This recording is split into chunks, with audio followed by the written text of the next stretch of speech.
So the question can I really have courage and faith in the workplace? Well, from God's perspective, the answer is obviously yes, you can. The Bible tells us that we have everything we need for life and godliness, but we also know that in our current context, in the culture that we're in, within the political milieu that we're in, actually being a faithful and infectious follower of Christ it's not that easy. And we are surrounded by ideas and philosophies that are profoundly antagonistic even to the concept of God, and whose sort of presumption about life is that God is either not there, or he's irrelevant, or he's not a priority to me. Years ago when I was studying law, actually, I picked up a hitchhike on the way home from University of Queensland, and I was working part-time in a ministry position studying on the side, and I picked up this guy on the way from UQ to St Lucia Station. He got in the car and we got chatting as you do, and he said, what are you doing? And I said, I'm doing some law studies. He said, oh really? You're full-time? I said, no, I'm part-time. I work at a church. And he said, you work at a church? And I said, yeah. He said, what do you do? I said, well, I don't even quite know what to say. I said, well, I guess I'm in ministry. He said, oh, you're a priest or something. I said, no, sort of close cousin. He said, oh, that's fascinating. And he gave me this look as though, gee, I've never met anyone like you. and he said, so you're an idealist? And I thought, yeah, I suppose I am in a sense. What do you mean by that? He said, well, I'm studying philosophy. And I think that you'd be an idealist because you believe in sort of extraterrestrial morality and sort of the man upstairs and stuff. And I said, what do you do? He said, well, I'm not sure. I'm studying philosophy, and I'm not sure that there's anything I can know. And then he said, in fact, I'm not even sure that I exist. and I felt like saying, mate, if you don't exist, I've really got some problems here, because I'm talking to somebody. But when I let him off at the train station, it left me thinking, I wonder if that young guy who was 22 years of age, studying philosophy, clearly very intelligent, articulate, and self-aware, I wonder if he had ever had any realistic encounter with the living faith of a transformed believer. And that is a part of the challenge of the marketplace. In my years as a musician, as a school teacher, the various things I've dabbled in over my time, I have to confess that I think one of the most difficult challenges is appropriating your Christian faith in such a way that it's not just an opportunity to share the gospel, it's actually an unmistakable distinction of your life that you're different. And that it's an observable, identifiable.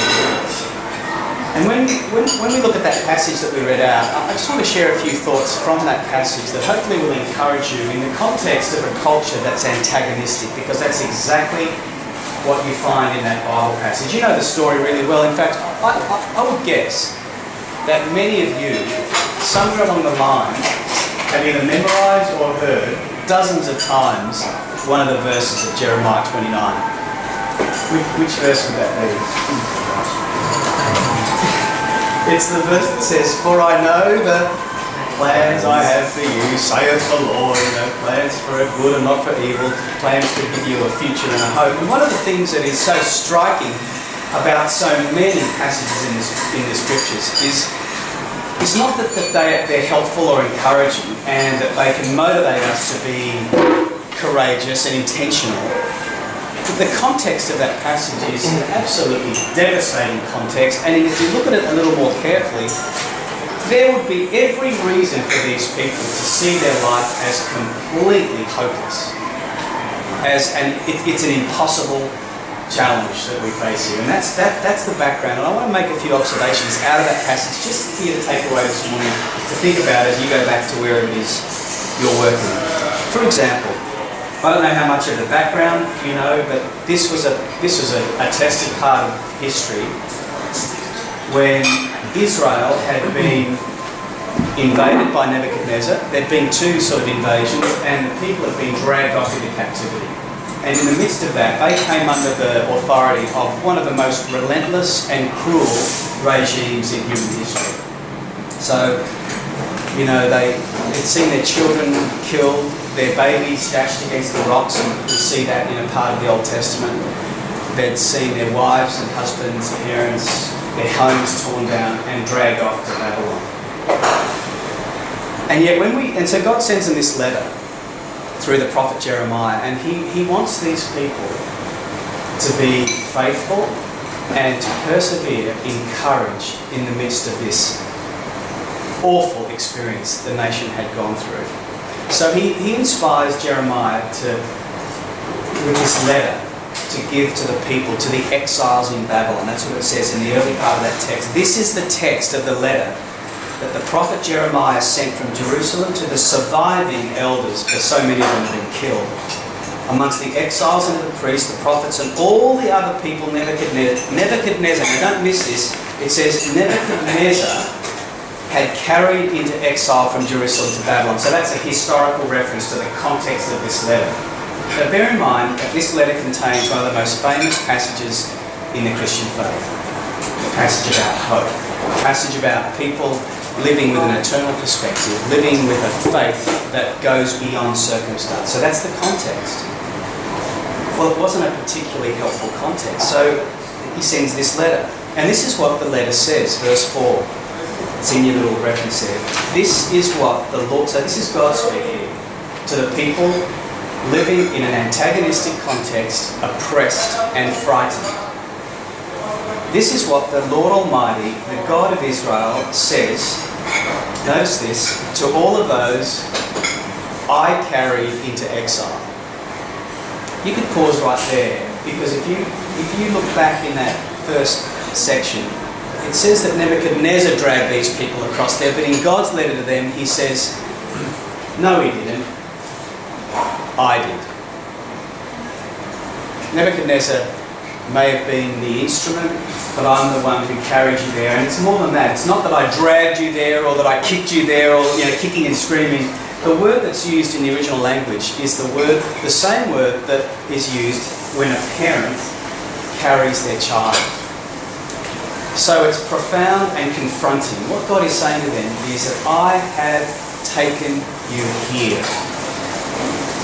Now that screams something to me, and there's some lessons in this for all of us, and that is that regardless of the context you're in, regardless of the sense of animosity or antagonism or fear or intimidation that we feel in our culture, and there's plenty of that, regardless of that, God knows exactly where you are, and He is absolutely determined to live through you and to use you in the context of your workplace. It's not as though, I'm doing this, but I'm not really in ministry, or I'm just, in this routine, I'm overwhelmed with emails, I've got a nagging boss, or I've got, a heavy workload, and maybe on the weekends I get involved in doing stuff that's sort of more... The Bible knows nothing of a distinction between ministry and life. There's no such thing. The church has done it. But from God's perspective, even in this context where these people He dragged off, that Nebuchadnezzar dragged off, God says to them, I carried you there. It was me. If you have a problem with your circumstances, He's saying to them, then take it up with me. And that is one of the greatest challenges of the Christian faith. How do we deal with the sovereignty of God in our life? The fact that we don't have the same opportunities that someone else has. We may not be recognised like someone else has. We don't have the same skills or the same talent or the same lifestyle or whatever it is. And our culture screams at us this spirit of comparison, that it's all about how I am in relationship to others. God says, don't do that. I know where you are. Your life is in my hands. I see the beginning from the end. I know who you are. I made you. I wired you. I'm aware of the baggage in your life. I'm aware of the dysfunction and the insecurities and the fears and the incredible talent and potential and all the rest of it, trust me, I carried you there, he says to these people. So it's a call sort of back to a fundamental sense of the sovereignty of God over my life. And that ought to be very empowering, because it means you don't have to be anybody else. You don't have to compare yourself with someone else who's more apparently effective or high profile or successful. That's what the economic context that we're in will tell you, that there are measures of value that are external. God says, no, it's, you look to me. You've got issues in terms of where you're at, then bring them to me. I carried you there. That's what he's saying to these people in exile, to those that I carried into exile from Jerusalem to Babylon. And then he goes on with this sort of, the details of this little challenge. Build houses and settle down. Plant gardens and eat what they produce. Marry and have sons and daughters. Find wives for your sons and give your daughters in marriage so that they too may have sons and daughters. What's behind that? Why is he saying that to these people? They're in another land. They're refugees in a sense. Well, actually, they're not. They're captives in a foreign land. You know what is God saying? Well, to me, he's saying to these people, prepare for the long haul. Don't be looking over the fence. It's not going to change tomorrow. It's not going to change next week or next year. Settle down. In other words, live your life as my people. Live your life in the marketplace. Live your life in your homes. Live your life in your marriages. Live your life in your relationships under me. Trust me with your long-term future. I have it in my hands. I know where you're at. So live life.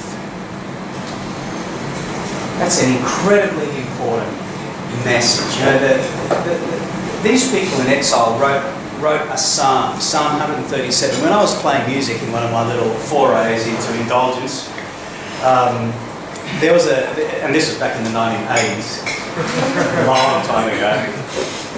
There was a great period of musical history. It was, particularly in Melbourne. Yeah, I'm going to mention that in a minute, because I used to play the trumpet, and I was working at the time for Channel 9. They had live bands back in those days, so they had shows on television, Young Talent Time and the Don Lane show. So I was contracted to play for some of these TV shows, and there was a group that came through, whipped through Australia. It was huge at the time, called Boney M. And Boney M had a hit song, and they played on one of the shows that I was on, and it became the #1 hit. It was called By the Rivers of Babylon, and it was this sort of hippie, sort of pop tune, By the Rivers of Babylon, and so the words of this particular song were actually taken from Psalm 137. Most people didn't realise that Boney M were a gospel group. And they were a huge international hit. And this song was sort of upbeat and hippie and dance tunes, but the words of Psalm 137 are pathetic, because it's the Psalms of the Israelites who wrote, "By the rivers of Babylon we sat down and wept when we remembered our homeland.